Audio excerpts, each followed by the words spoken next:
The air was sharp with cold, and every breath that left Elias's lips crystallized in the biting air. He adjusted the strap of his pack, its weight pressing into his shoulders as he trudged through the unbroken snow. The forest around him was a labyrinth of towering pines, their branches burdened with frost. A weak sun hung low in the sky, casting pale light over the endless white. Elias paused to take in his surroundings. His compass had long since stopped working in the electromagnetic anomalies of this planet, leaving him to navigate by instinct and landmarks alone. The trees here were different, alien, yet hauntingly familiar, with their pale silver bark and leaves that shimmered faintly, even in the heart of winter. His mission was clear: to map the uncharted regions and report any signs of habitation or resources. But after weeks alone, the isolation was beginning to weigh on him. A faint sound pricked his ears, startling him. It was distant but distinct, a crackling, like brittle branches snapping underfoot. Elias froze, instinctively gripping the handle of his survival knife. His heartbeat quickened, the rhythmic thudding loud in the stillness.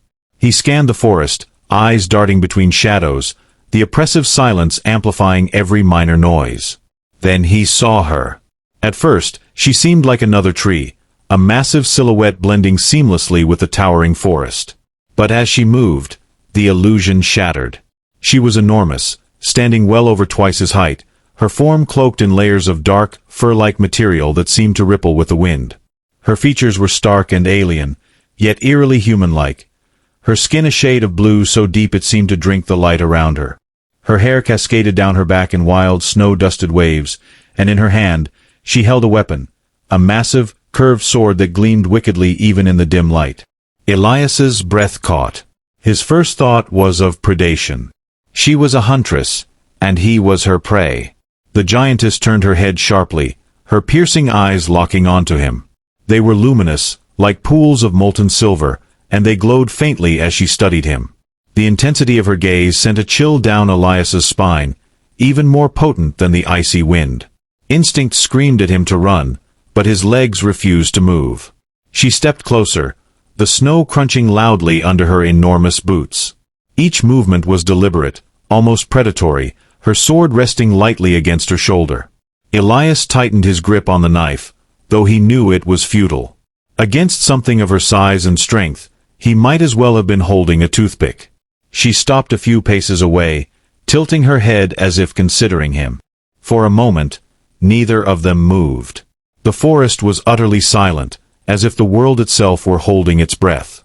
Elias finally found his voice, though it came out hoarse and trembling. What do you want?" The giantess's gaze flicked to his knife, and a faint smirk curled her lips. Her teeth were sharp, too sharp, and Elias's stomach dropped. But then she did something unexpected. She crouched down, her sword sinking into the snow beside her, and spoke. Her voice was deep and resonant, carrying a melodic quality that was both soothing and unsettling. The language was unfamiliar, a series of lilting tones and guttural sounds, yet there was no mistaking the curiosity in her tone. Elias blinked, caught off guard. He had been prepared for violence, not conversation. He lowered the knife slightly but kept it at the ready. "I don't understand you," he said, his voice steadying. "I'm not here to hurt you." She frowned, her expression shifting to one of concentration. Her eyes narrowed, and she pointed to him, then to herself, then made a sweeping gesture toward the forest. "You live here." Elias guessed, trying to piece together her meaning. The giantess nodded slowly, then pointed at him again, this time with a questioning tilt of her head. "I'm an explorer," he said, though he doubted she understood. "I'm just passing through."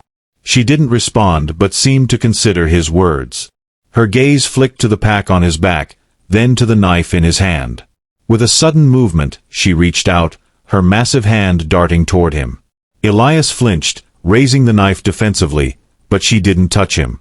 Instead, she plucked a small, withered branch from the snow and held it up, mimicking his defensive stance with exaggerated precision. Elias stared at her, then at the branch she held like a mock weapon. Slowly, a realization dawned. She wasn't mocking him, she was testing him, trying to understand. He lowered the knife entirely, the tension in his shoulders easing. "You're not going to eat me, are you?" The giantess tilted her head again, her expression unreadable. Then, to his astonishment, she laughed, a deep, rumbling sound that echoed through the forest like rolling thunder. She tossed the branch aside and stood, towering over him once more. With a sweeping motion of her arm, she gestured for him to follow. Elias hesitated. Every instinct screamed that this was a terrible idea, but something in her demeanor had shifted. She wasn't a predator, or at least, she didn't seem interested in him as prey. Against his better judgment, he slung the knife back into its sheath and followed her. The journey through the forest was surreal. The giantess moved with a grace that belied her size, her footsteps barely disturbing the snow. She would occasionally glance back to ensure he was keeping up, her expression a mixture of impatience and amusement. Elias found himself marveling at her, not just her size but her sheer presence. There was something ancient and otherworldly about her, as if she were a living embodiment of the forest itself. After what felt like hours, they arrived at a clearing. At its center stood a massive structure, partially hidden by the snow. It was a blend of natural materials and alien craftsmanship, its architecture curving and organic, as though it had grown from the earth rather than being built. The giantess gestured for him to enter, her expression expectant. Elias hesitated, glancing at her. "What is this place?" She didn't answer, simply stepping aside to let him pass. Her eyes gleamed with a mixture of pride and challenge, as if daring him to discover the answer himself. The interior was even more astonishing. The walls were adorned with carvings, intricate and otherworldly, depicting scenes of hunting, celebration, and what appeared to be battles against monstrous creatures.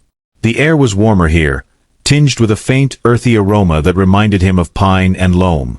In the center of the room stood a fire pit, its flames casting dancing shadows across the walls. The giantess followed him inside, her presence filling the space. She gestured to the carvings, then to herself, as if to say, "This is my story." Elias approached the walls, his eyes tracing the lines of the carvings. They told a tale of survival and resilience, of a people who had thrived in this harsh environment against all odds. He turned to the giantess, his earlier fear giving way to curiosity. "You're a hunter," he said. "A protector." She nodded, her expression solemn. Then, with surprising gentleness, she reached out and placed a hand on his chest, her palm nearly spanning his entire torso. Her touch was warm, her fingers brushing the edges of his coat. She said something in her language, her tone soft, almost reverent. Elias didn't understand the words, but he felt their weight. In that moment, the fear and uncertainty that had plagued him since their encounter began to melt away. He realized she wasn't just an alien hunter in the forest, she was something much more profound. And she had chosen to let him into her world. As the warmth of the fire seeped into Elias's bones, he tried to piece together the giantess's story from the carvings on the walls. Each scene seemed to reveal more about her people. Great battles against creatures with too many limbs, celebrations around fires like this one, and solitary hunts deep in the forest. He glanced back at her, trying to gauge her reaction, but she was busy tending to something near a bundle of supplies that looked as ancient as the carvings themselves. She returned holding a flask-like container. The liquid inside sloshed faintly as she uncorked it, releasing a pungent but not unpleasant aroma. She extended it to Elias, her expectant gaze making it clear she wanted him to drink. He hesitated. Alien biology wasn't his specialty, and drinking something from an unknown source could be dangerous. But her expression softened, almost as if she sensed his apprehension. To his surprise, she took a sip from the flask herself, then handed it back to him. Her gesture was clear. "It's safe." Elias took a tentative sip. The liquid was thick and slightly sweet, with a warmth that spread through his body almost instantly. Whatever it was, it seemed to chase away the lingering chill from the forest. He nodded in thanks, and she smiled, an expression that made her sharp teeth seem less threatening.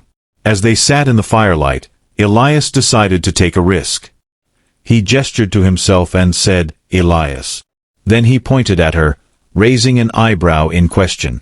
The giantess tilted her head, as though puzzled, before responding with a single resonant syllable. "Arvah." "Arvah," Elias repeated. The unfamiliar sounds clumsy on his tongue. She nodded, her smile widening slightly. Their exchange felt like a breakthrough, albeit a small one. The language barrier was still vast, but they had taken the first steps toward understanding each other. Elias began pointing to objects around the room, saying their names aloud in his language. Arvah would respond in her own, her deep voice filling the space with sounds that were both alien and melodic. They repeated each word back to each other, their voices mingling in the firelit room. The days that followed were a blur of discovery and adaptation. Arvah seemed intent on teaching him her ways, though her methods were often brusque and demanding. She took him out into the forest, showing him how to track prey through the snow and recognize edible plants among the alien foliage. Despite her size and strength, she moved with a quiet precision that Elias could only marvel at. Every action seemed purposeful, a lesson in survival honed over countless years. In turn, Elias tried to share what little he could. His equipment fascinated her, especially his small solar-powered lantern. She studied it intently, her silver eyes gleaming with curiosity, and when he turned it on, her expression was one of pure wonder. It was a reminder of how different their worlds were, yet also how much they could learn from each other.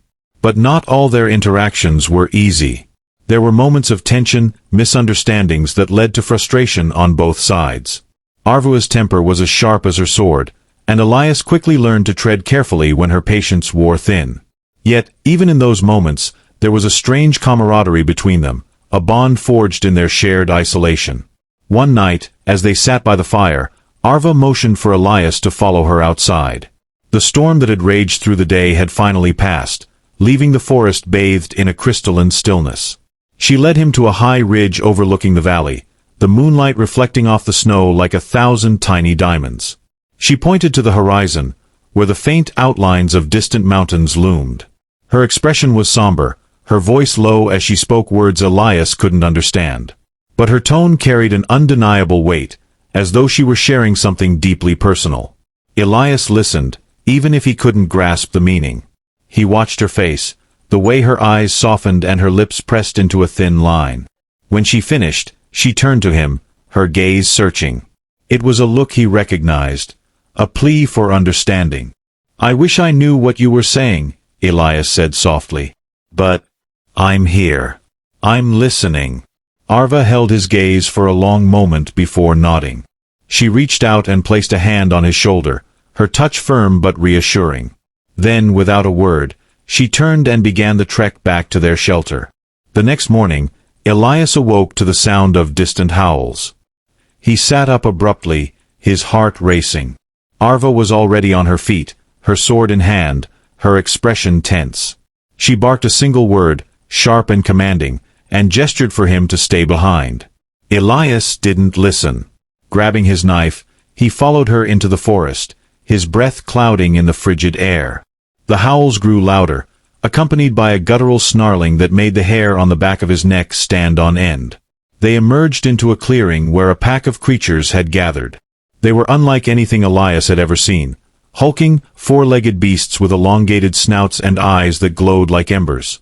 Their fur was mottled and patchy, revealing sinewy muscle beneath. Arvah didn't hesitate. She charged forward with a ferocity that left Elias stunned, her sword a blur of motion as she fought the beasts. They were fast, their movements erratic, but she matched them blow for blow, her every strike precise and lethal. Elias stood frozen for a moment, torn between fear and the instinct to help. But when one of the creatures broke away from the pack and charged toward him, his hesitation vanished. He dodged its snapping jaws and plunged his knife into its side, the blade sinking deep into flesh. The creature let out a deafening screech before collapsing into the snow. When the fight was over, the clearing was littered with the bodies of the creatures, their blood staining the snow a vivid crimson. Arvah stood in the center, her chest heaving, her sword dripping with gore. She turned to Elias, her expression unreadable, and for a moment, he wondered if she was angry that he had followed her. But then she nodded, a small, almost imperceptible gesture, and a faint smile touched her lips. It wasn't much, but it was enough. Arvah gestured for Elias to follow her back to the shelter, her sword dragging a faint trail through the snow as they retraced their steps. The silence between them was heavy but not hostile. It felt like the calm after a storm, a moment to breathe and regroup. Inside the shelter, The fire had died to embers, and the air was cold. Arvah knelt by the pit and rekindled it with practiced efficiency, her movements slower than usual. Elias noticed her shoulders sagging slightly, her breath uneven. For the first time, he saw the toll the fight had taken on her. "Are you hurt?" he asked, stepping closer. When she didn't respond, he mimed holding an injury and winced theatrically, hoping she'd understand. Arvah glanced at him, her expression softening as she shook her head. She lifted one arm to show a shallow cut along her bicep, the dark blood already beginning to clot. She waved it off as if to say, "It's nothing." Still, Elias wasn't convinced. He pulled out a small medical kit from his pack and approached cautiously, holding up a roll of bandages. "Let me help," he said, gesturing to her arm. Arvah frowned but didn't resist as he knelt beside her. The cut was clean but deep enough to need attention.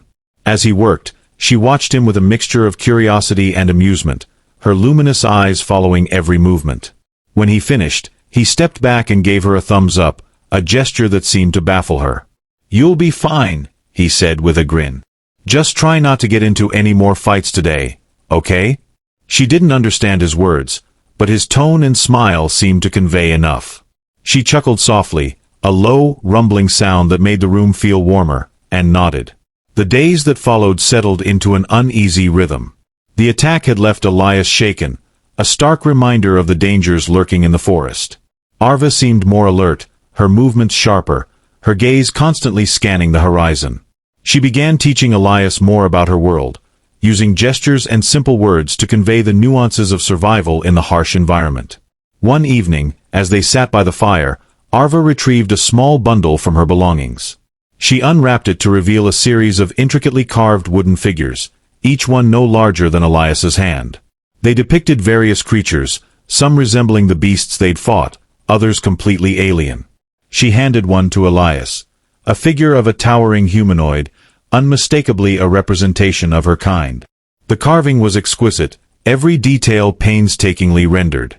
Elias turned it over in his hands, marveling at the craftsmanship. "These are your people," he said softly, more to himself than to her. He pointed to the figure, then to Arvah, raising an eyebrow in question. She nodded, her expression unreadable.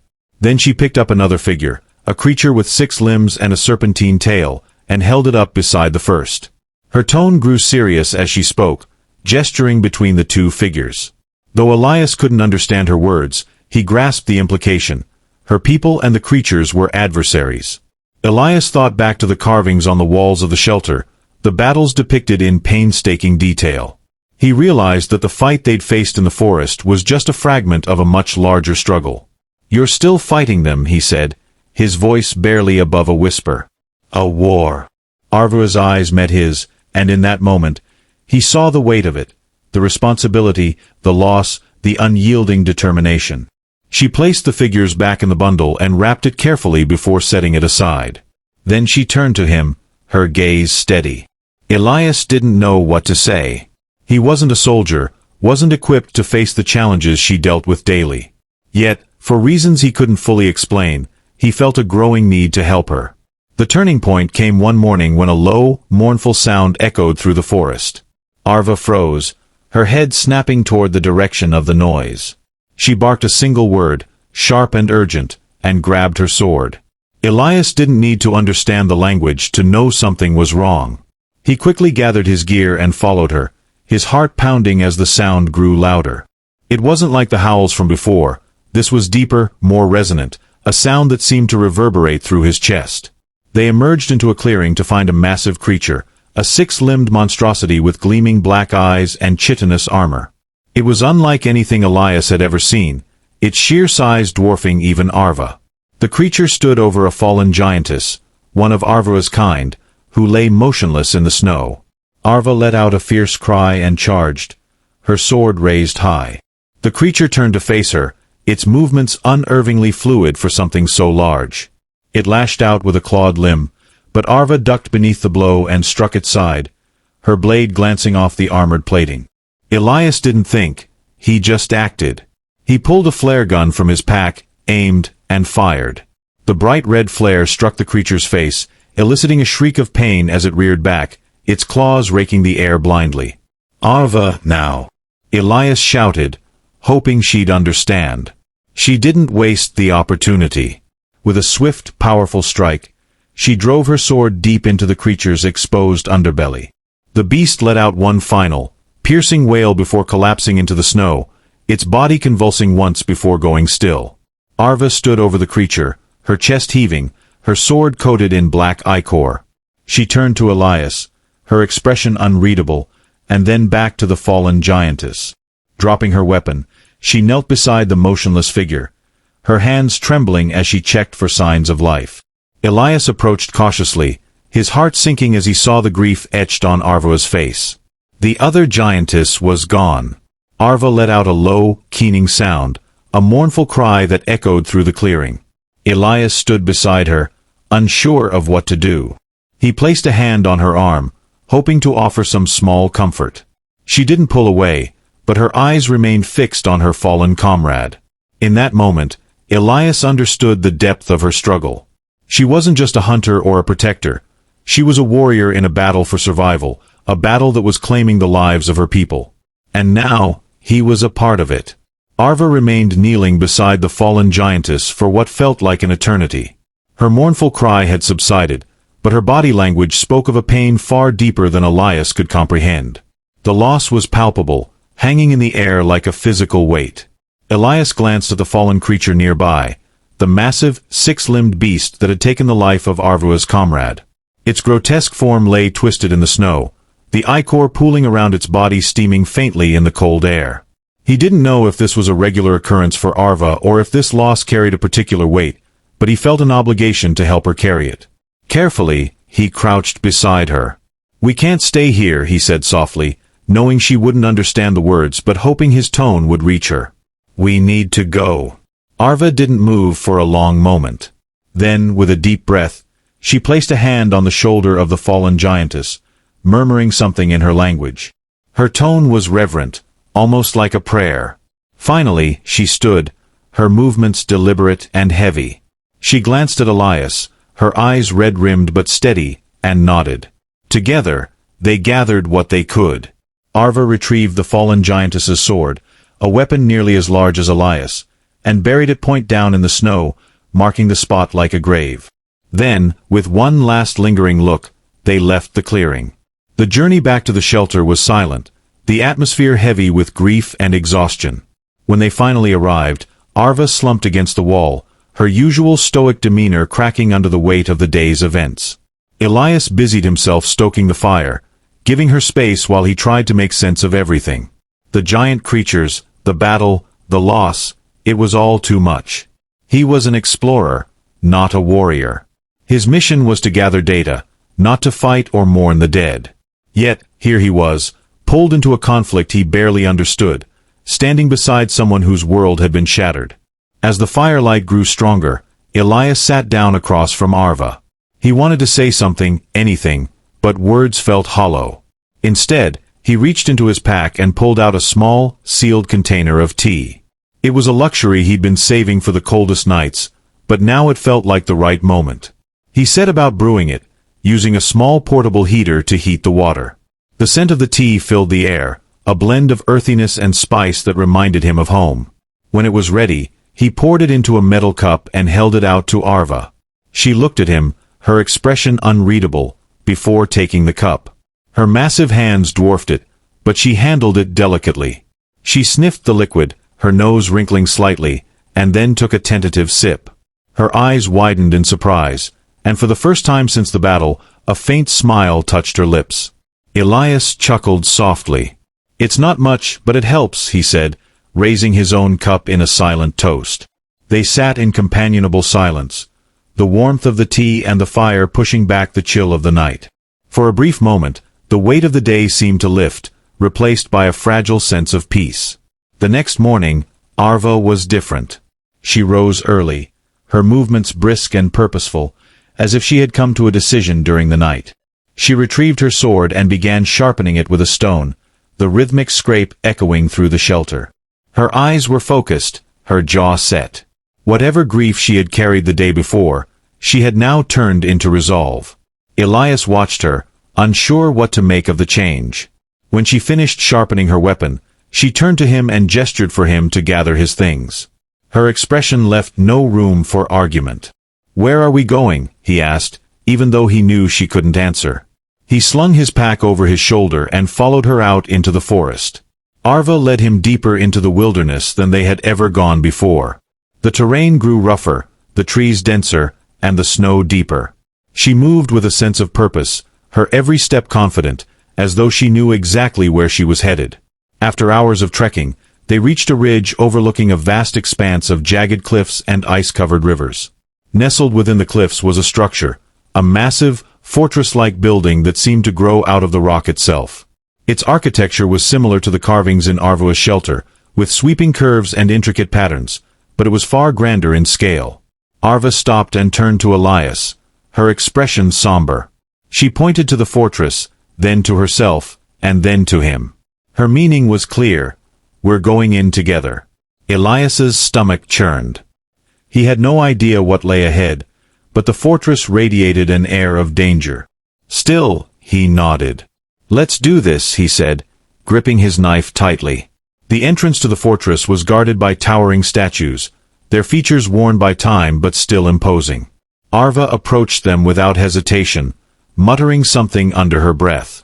The statues seemed to resonate with her words, their surfaces glowing faintly before the massive doors behind them creaked open. Inside, the air was warmer, filled with a faint hum of energy. The walls were covered in more carvings, depicting scenes of battle and unity. Arvah moved with purpose, leading Elias through winding corridors until they reached a vast chamber. At its center was a circular platform surrounded by glowing runes. Arvah stepped onto the platform and motioned for Elias to join her. When he hesitated, she reached out and took his hand, an action that surprised him with its gentleness. As soon as he stepped onto the platform, the runes flared to life. A holographic projection filled the chamber, depicting a map of the region. It showed the forest, the cliffs, and beyond, a network of strongholds and pathways. Arvah pointed to one of the strongholds, her expression grim. She spoke rapidly, her tone urgent, and then looked at Elias expectantly. "You want to go there?" he asked, pointing to the stronghold. She nodded, her grip on his hand tightening. Elias took a deep breath. Whatever this journey was, it was far from over. And for reasons he couldn't fully explain, he knew he couldn't turn back now. "Okay," he said. "Let's do it. Together." The glow of the holographic map dimmed as Arvah released Elias's hand, her focus now fixed on the stronghold she had pointed to. Her expression carried a blend of determination and urgency, as if time were slipping away. The chamber felt charged, a place of decisions and ancient weight. Elias looked back at the map, trying to absorb as much as he could. The stronghold she'd highlighted wasn't far from their current location in terms of distance, but the terrain between here and there looked perilous: sheer cliffs, dense forests, and what appeared to be a massive frozen lake. He couldn't decipher the finer details of the map's alien markings, but he didn't need to. The journey wouldn't be easy. Arvah moved quickly, gathering supplies from the edges of the chamber, bundles of what looked like preserved food, strange glowing tools, and a pair of smaller blades that she slid into holsters on her belt. She handed one to Elias, motioning for him to take it. The weapon was lighter than it looked, with an edge that shimmered faintly, almost as if alive. Elias tested its balance in his hand. "This is something else," he muttered, feeling a mix of awe and trepidation. He wasn't trained for combat, but after the battles they'd already faced, he knew he'd need to learn quickly. The two set out from the fortress just as the sun dipped below the horizon, painting the sky in hues of orange and purple. The frozen wilderness around them seemed to darken with every passing moment, the shadows deepening as the temperature plummeted. Arvah's pace was relentless, her silver eyes scanning their surroundings with an intensity that made Elias nervous. Hours passed in silence, the only sounds their crunching footsteps and the occasional gust of wind. They reached the edge of the cliff, where a narrow, treacherous path descended toward the frozen lake below. Arvah stopped and turned to Elias, her hand gesturing downward as she said something in her language. Her tone was firm, as if issuing a warning. "Yeah, I get it. One wrong step, and it's game over," Elias said, his voice tinged with dry humor. He adjusted his pack and followed her lead, descending carefully. The path was slick with ice, the footing uncertain. Elias's breath fogged in front of him as he focused on every step, his heart pounding whenever his boots slipped. Arvah, by contrast, moved with practiced ease, her large frame remarkably graceful even on the precarious trail. About halfway down, a sharp, guttural roar echoed through the canyon. Elias froze, his eyes darting upward. The sound wasn't like the howls from before. This was deeper, more resonant, and far more menacing. Arvah stopped as well, her posture stiffening. She drew her sword slowly, the blade gleaming in the moonlight. Elias followed suit, gripping the alien blade she'd given him. He scanned the cliffs above, his stomach sinking as he spotted movement, dark shapes emerging from the shadows, their glowing eyes fixed on the two of them. The creatures were smaller than the one they'd fought earlier, but no less dangerous looking. Their bodies were lithe and sinewy, their claws scraping against the rock as they descended toward the path. There were at least 5 of them, their growls reverberating through the canyon. Arvah barked a sharp command, motioning for Elias to stay close. She positioned herself between him and the advancing creatures, her sword raised. The tension was palpable, the air thick with the promise of violence. The first creature lunged, its claws outstretched. Arvah sidestepped effortlessly, her blade flashing in a clean arc that sent the creature tumbling lifelessly into the abyss below. The others hesitated for a moment, snarling and circling. Elias felt his grip tighten on the hilt of his weapon. When another creature lunged, this time at him, he barely had time to react. He swung the blade instinctively, the shimmering edge slicing through the air and catching the creature along its side. It let out a piercing screech and fell back, but the effort left Elias off balance. He stumbled, his boots slipping on the icy path. Before he could fall, Arvah's hand shot out, grabbing him by the arm and hauling him upright. Her expression was fierce, a mix of frustration and protectiveness. She shouted something at him, her tone scolding but not unkind, and then turned her attention back to the remaining creatures. The fight was brutal but brief. Arvah moved like a force of nature, her blade cutting through the creatures with precision and strength. Elias managed to hold his own, though his strikes were clumsy in comparison. When the last creature fell, its body skidding off the edge of the path, the canyon fell silent once more. Elias leaned against the rock wall, his breath coming in ragged gasps. "Is it always like this with you?" he asked, half joking. Arvah didn't respond. Instead, she placed a hand on his shoulder, her touch firm but reassuring. She said something in her language, her tone softer now, and then gestured for him to follow. By the time they reached the frozen lake, the moon was high in the sky, casting an eerie glow over the ice. The surface was smooth and reflective, stretching out toward the distant cliffs. Arvah hesitated at the edge, her eyes narrowing as she scanned the expanse. Elias stepped up beside her. "What's wrong?" he asked, though he didn't expect an answer. He followed her gaze and noticed faint cracks spidering across the ice, illuminated faintly by the moonlight. She turned to him, her expression grim. She gestured downward and then mimed a stomping motion, shaking her head emphatically. "The ice is unstable." "Great," Elias muttered. "What's the plan, then?" Arvah pointed to a series of jagged rocks jutting out from the ice, forming a crude path across the lake. It wasn't ideal, but it was better than risking the open ice. She started forward, moving carefully from one rock to the next, her balance impeccable. Elias followed, his heart racing with every step. The rocks were slippery, and the gaps between them were wide enough to be dangerous. He focused on each movement, trying not to think about the freezing water below. Halfway across, a low rumble echoed through the air. Arvah froze, her head snapping upward. Elias followed her gaze and felt his stomach drop.